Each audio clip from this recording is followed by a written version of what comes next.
Pria itu baru saja mengeluarkan seekor tikus putih untuk eksperimen. Tak disangka, benih yang layu itu secara aneh hidup kembali. Belum sempat dia bereaksi, serangan yang kuat itu sontak membuat pria itu ketakutan setengah mati. Dia bergegas dengan hati-hati, memasukkan makhluk mengerikan itu ke dalam lemari pembeku. Demi menguji seberapa kuat serangan makhluk itu sebenarnya, pria itu segera keluar untuk membeli hewan yang lebih besar. Saat pergi, dia tidak lupa berpesan kepada putranya untuk jangan sekali-kali pergi ke ruang bawah tanah. Tak disangka saat malam tiba, tetangga muda yang tampan justru membawa pacarnya untuk menyelinap masuk ke rumah pria itu. Dia berniat membalas dendam karena kaca mobilnya dipecahkan siang tadi. Dia pun langsung menendang hingga pecah kaca jendela ruang bawah tanah. Namun, pacarnya tidak setuju dengan tindakannya itu, lalu segera berbalik pergi meninggalkan tempat tersebut. Saat pemuda itu masuk ke ruang bawah tanah, dia langsung mengamuk dan merusak semua tanaman di dalamnya. Setelah selesai, dia malah mengeluarkan ponsel untuk memotret ulahnya. Namun tepat saat itu, lemari pembeku di sebelahnya tiba-tiba terbuka sendiri. Pemuda yang kebingungan itu baru saja hendak memeriksa.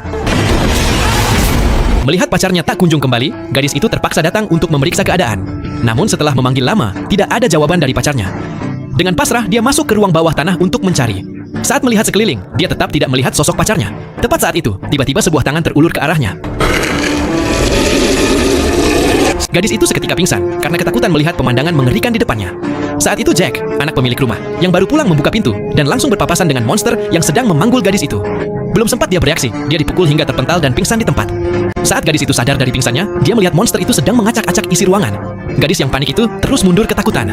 Monster yang tak punya pilihan itu hanya bisa mengambil kalung di lehernya. Saat itulah gadis itu baru menyadari bahwa monster itu ternyata adalah pacarnya sendiri.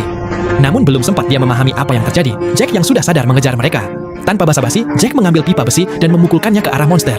Tak disangka, dia justru dibanting keras ke tanah oleh monster itu.